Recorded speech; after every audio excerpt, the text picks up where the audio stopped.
Metro ದರ ಏರಿಕೆ ಆಗ್ತಾ ಇದ್ದ ಹಾಗೆ ಮೆಟ್ರೋ ಅವಲಂಬನೆಯನ್ನ ಜನ ಬಿಟ್ಟಿದ್ದಾರೆ. ಇದರಿಂದ ವಾಯು ಮಾಲಿನ್ಯ ಕೂಡ ಜಾಸ್ತಿ ಆಗ್ತಾ ಇದೆ. ಹೇಗೆ ಅಂತ ಡೀಟೇಲ್ಸ್ ಇದೆ ನೋಡ್ಕೊಂಡು ಬರೋಣ ಬನ್ನಿ. ಮೆಟ್ರೋ ಟಿಕೆಟ್ ದರ ಏರಿಕೆಯ ಎಫೆಕ್ಟ್ ಬೈಕ್ ಕಾರುಗಳತ್ತ ಮುಖ ಮಾಡಿದ ಲಕ್ಷಾಂತರ ಮಂದಿ. ಬೆಂಗಳೂರಲ್ಲಿ ಟ್ರಾಫಿಕ್ ಜೊತೆಗೆ ವಾಯು ಮಾಲಿನ್ಯವೂ ಹೆಚ್ಚಳ. ಜನವರಿಯಲ್ಲಿ ಬಸ್ ದರ ಏರಿಕೆಯ ನಂತರ ಫೆಬ್ರವರಿ 9ರಿಂದ ಮೆಟ್ರೋ ದರ ಏರಿಕೆಯನ್ನು 100%ರವರೆಗೂ ಮಾಡಲಾಯಿತು.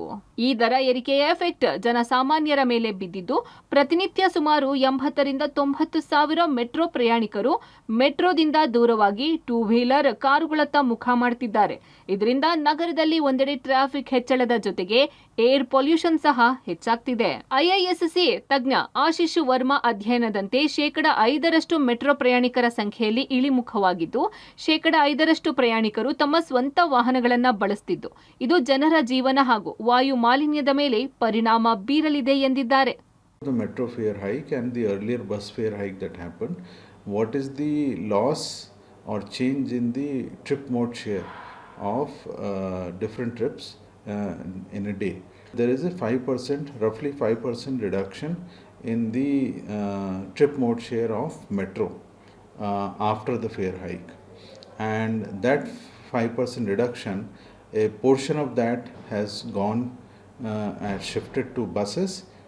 Another portion has shifted to two-wheeler, and a smaller portion has also gone to car. Metro rate ತುಂಬ ಜಾಸ್ತಿ ಆಗಿದೆ. ಸೊ ಅದೇ ರೇಟಿಗೆ ನಾವು two ವೀಲರ್ನಲ್ಲೂ petrol ಹಾಕಿಸ್ಕೊಂಡೇ ಓಡಾಡ್ಬೋದು.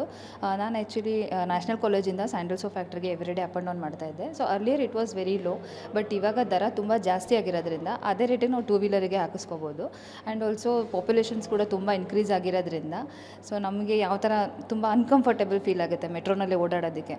So I am very bad ma'am. Compare to rate wise ನೋಡಿದ್ರೆ ಅದೇ ರೇಟ್ ನಾವು ಪೆಟ್ರೋಲ್ಗೆ ಹಾಕಿಸ್ಕೊಂಡು ನಾವು ಆ ರೀತಿಯೂ ಯೋಚನೆ ಮಾಡಬೇಕಲ್ವಾ. ಇವಾಗ ಡಬಲ್ ಮಾಡಿರೋದ್ರಿಂದ, ದರ ಏರಿಕೆ ಮಾಡಿರೋದ್ರಿಂದ ನಾವು ಮೆಟ್ರೋ ಟೂ ವೀಲರೇ ಬೆಸ್ಟ್ ಅಂತ ನಮ್ಗನ್ಸುತ್ತೆ ಕಂಪೇರ್ ಟು ಪಾಪ್ಯುಲೇಷನ್ ಆಲ್ಸೋ. ಎಲ್ಲ ಅಫ್ಕೋರ್ಸ್ ಈ ರೀಸನಿಗೆ ಎಲ್ಲರೂ ಟೂ ವೀಲರಿಗೇ ಹೋಗ್ತಾ ಇದ್ದಾರೆ ಮ್ಯಾಮ್. ಅದೇ ರೀಸನ್ ಇರ್ಬೋದು ಅಂತ ನನ್ನ ಅನಿಸಿಕೆ. ಜಯನಗರದ ಕರ್ನಾಟಕ ವಾಯು ಮಾಲಿನ್ಯ ನಿಯಂತ್ರಣ ಮಂಡಳಿಯ ಏರ್ ಕ್ವಾಲಿಟಿ ಮಾನಿಟರಿಂಗ್ ಅಧ್ಯಯನದ ಪ್ರಕಾರ ಮೆಟ್ರೋ ಟಿಕೆಟ್ ಶುಲ್ಕ ಹೆಚ್ಚಳಕ್ಕೆ ಮೊದಲು ಬೆಳಗ್ಗೆ ಮತ್ತು ಸಂಜೆ ಸಂಚಾರ ದಟ್ಟಣೆ ಇರುವ ಸಮಯದಲ್ಲಿ ವಾಯು ಮಾಲಿನ್ಯದಲ್ಲಿ ಏರಿಕೆಯಾಗಿದೆ. ಸರಾಸರಿ PM 2.5 ಪ್ರತಿ ಘನ ಮೀಟರ್ಗೆ 43ರಿಂದ 54 ಮೈಕ್ರೋಗ್ರಾಂ ಇತ್ತು. ಅದೇ ಫೆಬ್ರವರಿ 10ರಂದು 112ರಿಂದ 114 ಮೈಕ್ರೋಗ್ರಾಂಗೆ ಏರಿಕೆಯಾಗಿದೆ.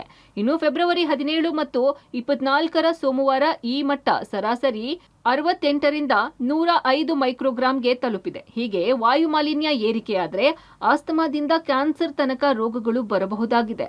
ಈ ಪ್ರಮಾಣದಲ್ಲಿ ವಾಯು ಮಾಲಿನ್ಯ ಮಟ್ಟ ಏರಿಕೆ ಆಗ್ತಾ ಇರೋದು ಆತಂಕವನ್ನ ಉಂಟು ಮಾಡಿದೆ.